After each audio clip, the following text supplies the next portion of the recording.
So with that, Mr. Torbenson, I believe we can go ahead. We do have a number of people who are on Zoom, sometimes during hearings on this specific thing, because there are so many people who wish to participate. I will tell everybody on Zoom that you need to remain muted. Everybody who comes into the Zoom is muted, so please don't unmute yourself. And I will keep an eye as much as I can while we're doing this on anyone who else comes into the waiting room and let them in if someone is delayed, but I can't guarantee that, so I'll do what I can. All right, Mr. Torbenson, you may go ahead. Yeah, briefly before I begin, with parties on Zoom, am I also able to have evidence control at points and play things for the court? Yes, I believe they will be able to hear, but not see. Oh, it's better that they don't see. That's fine. Okay. Okay. All right. Are you going to use the screen for that? Yes. Okay, if you're going to do that, I'm going to have to come down because I need to get a closer look. Okay. You know me, so, okay. No. When considering the serious nature of this defendant's offenses, this defendant's character, including his age and his mental health diagnoses, and the need to protect the public, the state is recommending on count 1 that the court make the defendant eligible for consideration of release on extended supervision after he serves 50 years of initial confinement. On counts 3, 4, 5, and 6, the state is asking the court to enter maximum sentences on each one of those counts, run them consecutive to one another, but concurrent to count 1.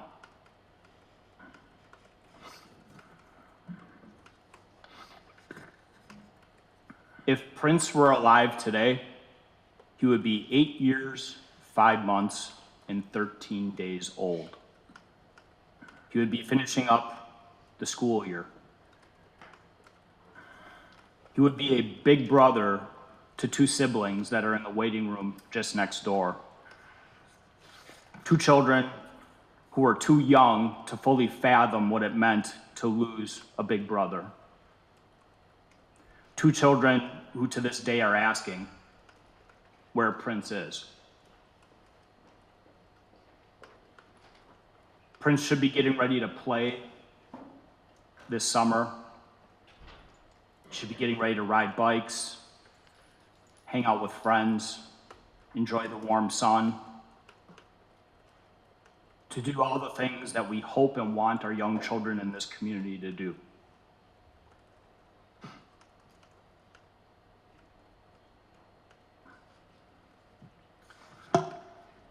On October 25th of 2023, this defendant literally silenced Prince. Prince started off that morning wanting to go into the basement to spend time with this defendant and the co-defendant. Like any other young child, he looked up to this defendant. He wanted to spend time with this defendant. He likely mimicked the behavior that he saw this defendant engage in.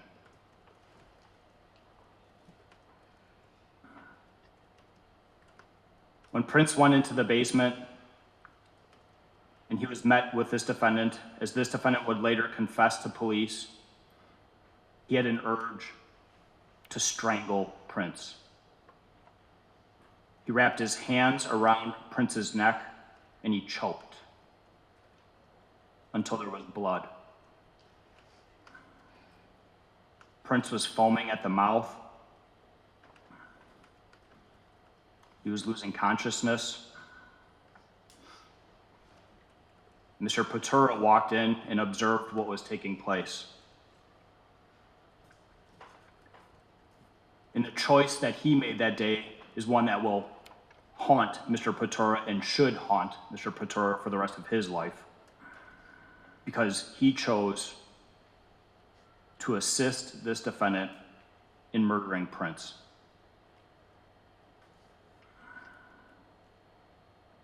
After Prince went unconscious, the decision was made to bind his arms and legs together with tape. His body was placed in garbage bags.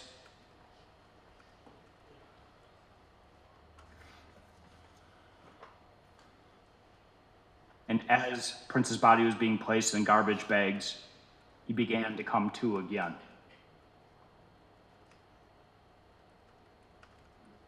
The defendants responded to Prince regaining consciousness with repeatedly striking, punching, and kicking Prince.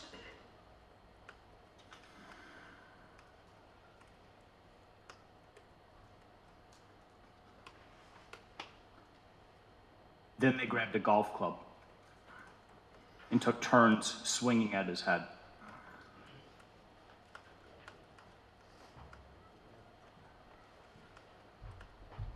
After using a golf club, a dumbbell weight was dropped on Prince's head. At autopsy, the indentation and imprint of the amount of weight was seen on Prince's body.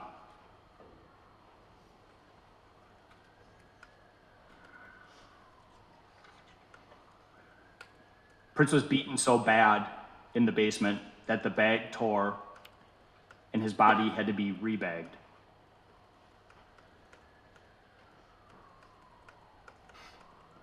But the violence didn't end there.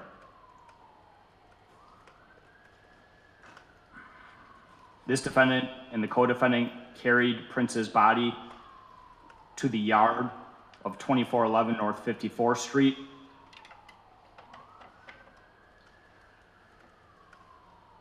where Prince's tiny little body let out moans.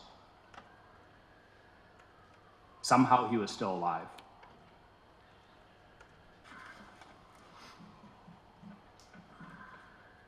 From there, a 78-pound concrete bird bath was picked up and dropped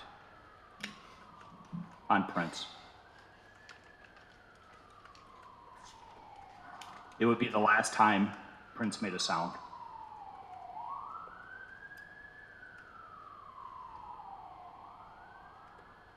The defendants would carry Prince's body for over a mile, wrapped in multiple garbage bags. They walked past a school playground where children were playing, and the children can be heard on surveillance video. They walked through yards. They took turns carrying the body of Prince. They took a break in front of another school before they ultimately dropped Prince's body in that garbage bag inside of a dumpster, as if it were a piece of trash. They didn't just place it in a dumpster, they made sure it was covered and buried inside that dumpster.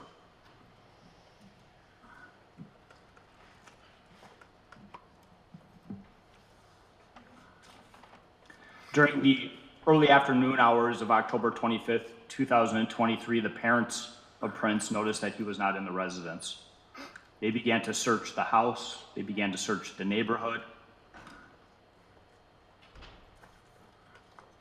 One of the most chilling aspects of this case is the co-defendants, this defendant and Mr. Pietura, actually assisted in that search,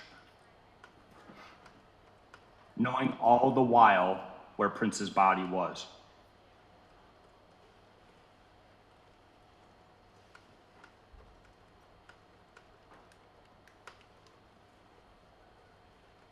Participating as if there was a hope.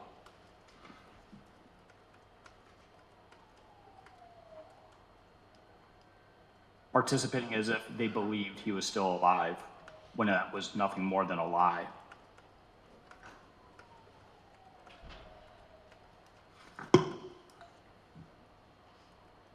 The response by the Milwaukee Police Department to Prince being missing is astounding. Too often, law enforcement gets criticized publicly whenever something goes wrong. Very few times do we actually celebrate the remarkable work they do on a daily basis. They conducted a canvass of the neighborhood, including contacting over 200 houses, residences, and businesses. When the initial scope of the search did not locate Prince, they expanded it by another square mile.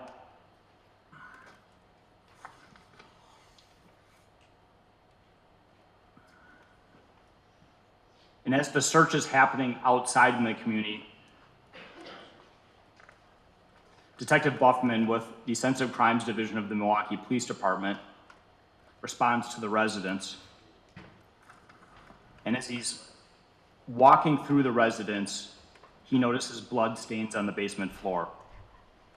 He notices blood spatter on blankets that Mr. Pietura used to separate his living space from the other areas in the basement.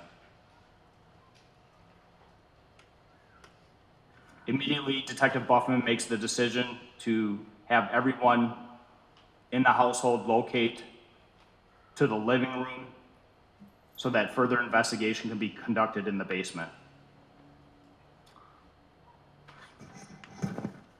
A cadaver dog was brought in. Luminol was used, displaying numerous areas in the basement where there was blood spatter and blood left from the brutal homicide of 5-year-old Prince.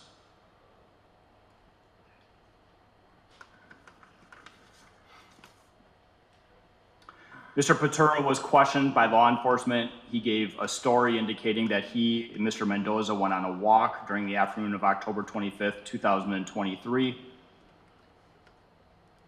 He said that they went to Jacobus Park, and then in another great work of police investigation, one of the detectives asked to see his cell phone to look at his location data and observed that he and Mr. Mendoza actually walked in the direct opposite direction of Jacobus Park.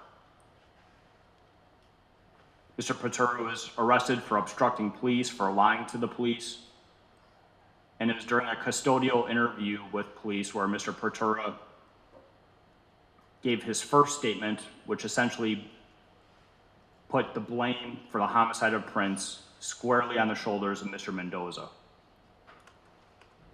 During that statement, Mr. Pietura said that he only assisted with bagging up the body of Prince and taking it and placing it in the garbage after the homicide occurred.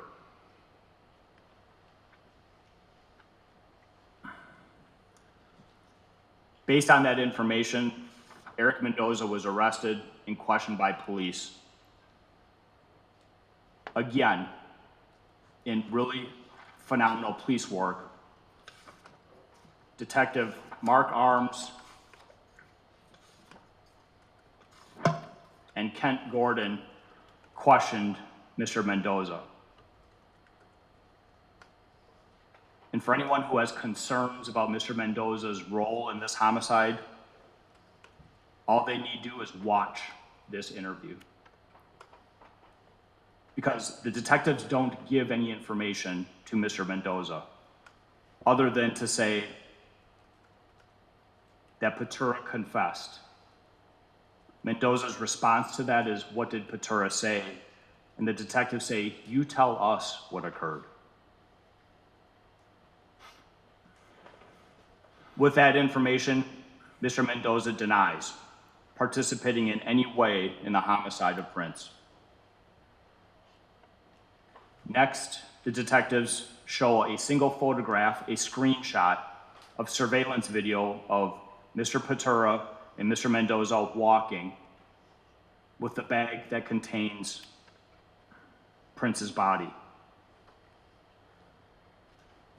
Mr. Mendoza again denies any knowledge of what happened to Prince and says that he's carrying a bag of garbage.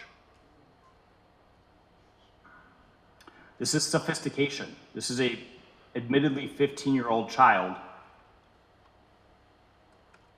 who was able to lie in the face of detectives multiple times.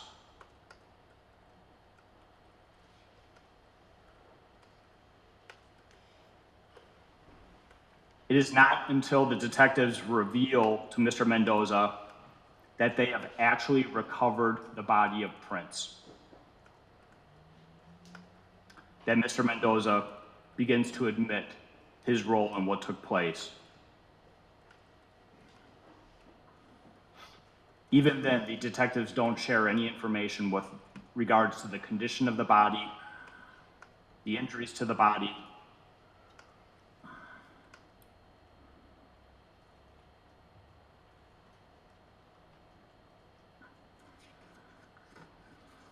when Mr. Mendoza confesses, his confession is corroborated by the investigation by law enforcement. The blood spatter found on the weight, the blood found on the golf club,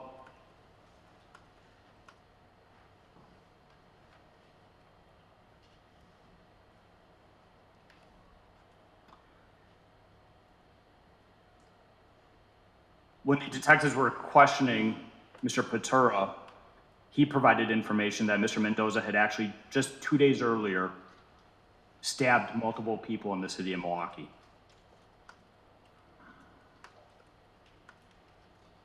That Mr. Mendoza came back to the residence after stabbing multiple people and was bragging about what happened, believing he may have murdered those individuals.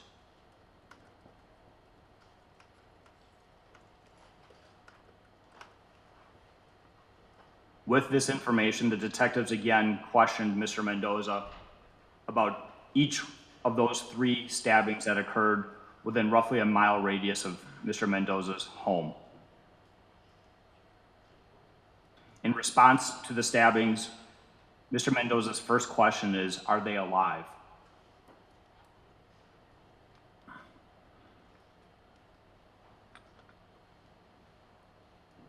Mr. Mendoza would eventually admit to stabbing 3 different citizens,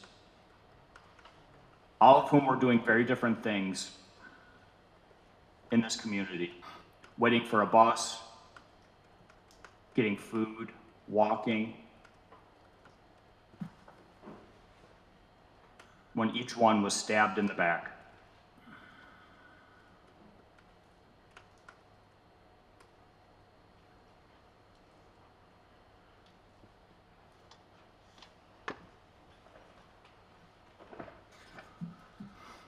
Your Honor, when considering the serious nature of this defendant's offenses, it doesn't get more heinous, it doesn't get more egregious, more severe than this. A 5-year-old child from this community suffered as he was repeatedly beaten.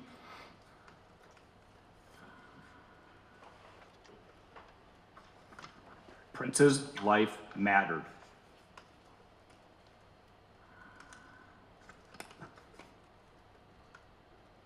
We will never know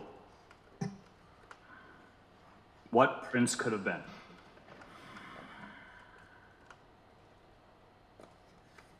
We do know that he loved Spider-Man.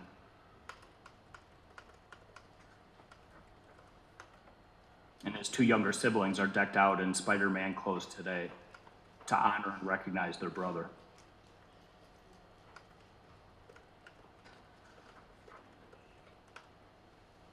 But the potential of Prince's life has been robbed from this community and robbed at the hands of this defendant. He's not going to school.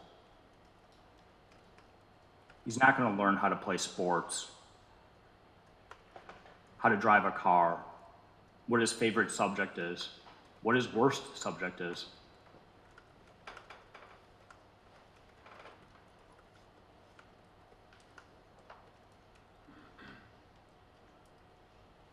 Is a tremendous loss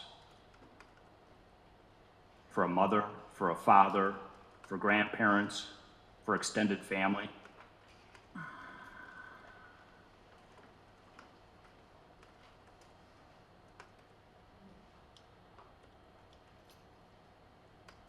The autopsy on Prince's body demonstrates the brutal level of violence that was imposed on his tiny little bones. He had a hinge fracture to the base of his skull. In my conversations with the medical examiner, they talked about the significant amount of force to cause a fracture to that area of the skull. It's a very rare, very unusual fracture requiring a great level of force. He had fractures to his right parietal bone and the frontal bone of his skull, lacerations to his dura, subdural hemorrhaging, subarachnoid hemorrhaging, multiple bruises to his brain or cerebral contusions. His left clavicle was fractured. He had hemorrhaging in his lungs, in his diaphragm, hemorrhaging of his intestines and his mesentery.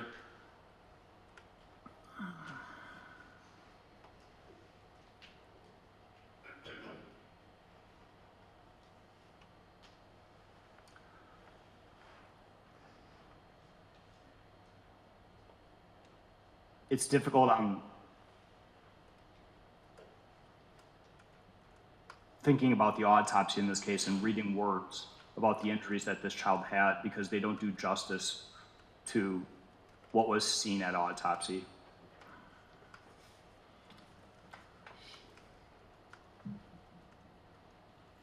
He had multiple lacerations on the outside of his body and to his face.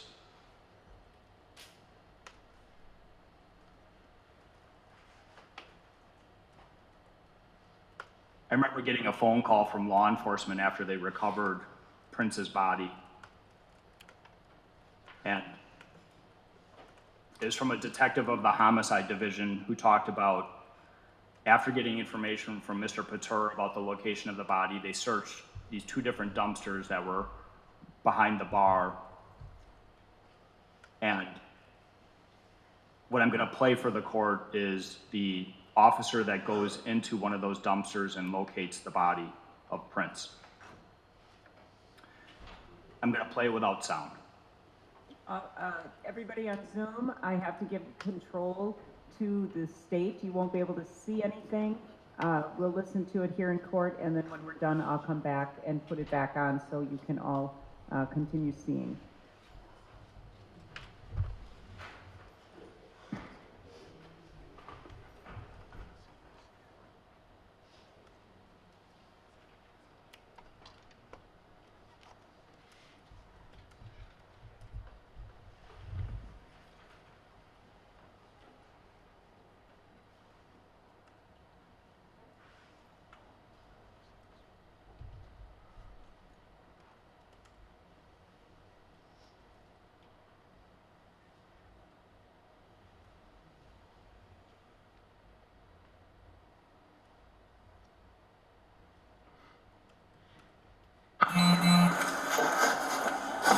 You got, okay, yeah, you got.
I'm not going to play any more than that portion of it.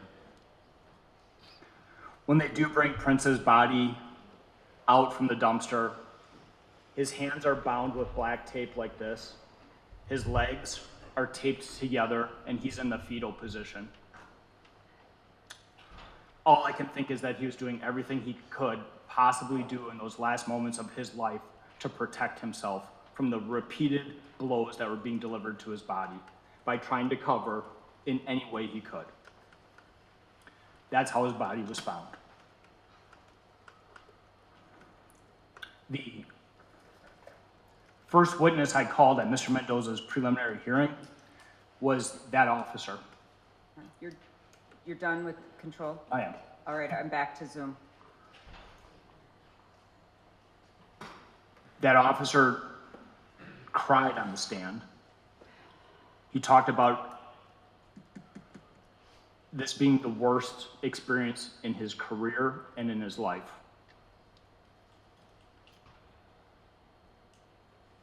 The detectives and law enforcement officers that were all on scene when Prince's body were recovered talked about the moment his body was brought out, there was a moment of silence that fell over all of law enforcement that was present.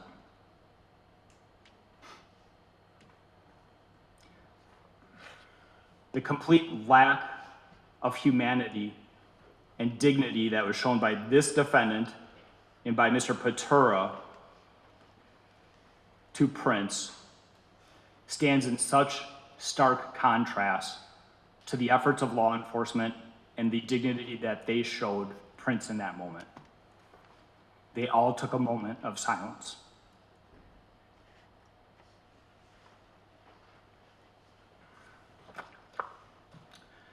Your Honor, when considering the serious nature of this defendant's offenses, it does not get more serious, more egregious than this. There are two factors that are keeping the state from recommending life without the possibility of parole in this case. Those two factors are Mr. Mendoza's age and Mr. Mendoza's mental health diagnoses. Those two factors together, along with United States Supreme Court jurisprudence,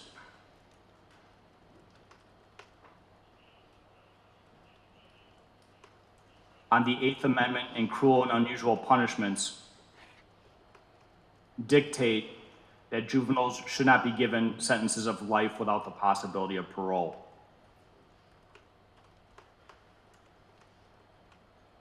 But make no mistake about it,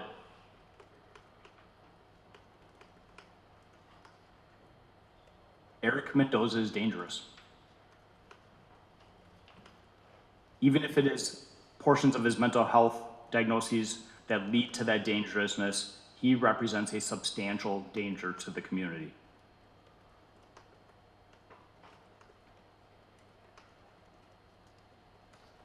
To brazenly walk up to 3 individuals and stab them, to beat a child to this degree and then discard the body and lie to law enforcement, all that demonstrates the danger that Mr. Mendoza poses.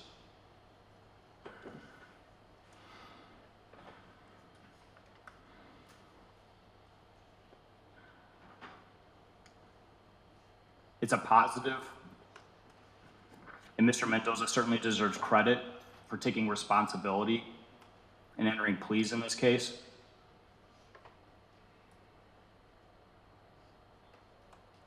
This would have been a difficult and painful trial.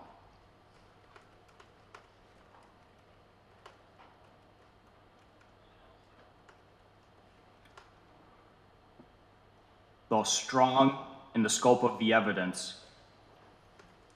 the amount of vicarious trauma that has been created and would have been created if this did go to trial would have matched in breadth and scope the strength of the evidence.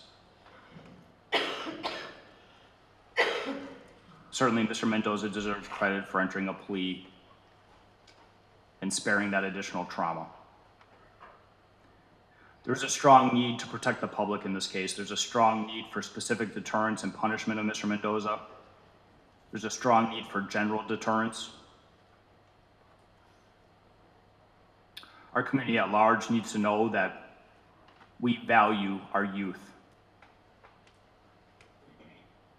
They are our most vital resource. They are our future.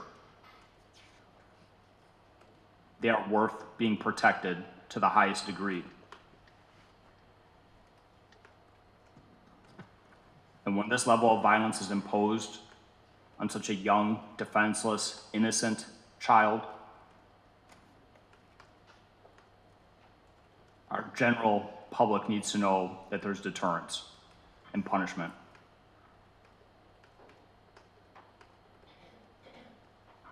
Your Honor, for all the reasons the state has presented, I'm respectfully requesting the court sentence Mr. Mendoza on count 1 to life with eligibility for consideration of a release after 50 years of initial confinement, and then counts 3, 4, 5, and 6. The state is respectfully requesting that the court impose maximum sentences but run those concurrent on count 1.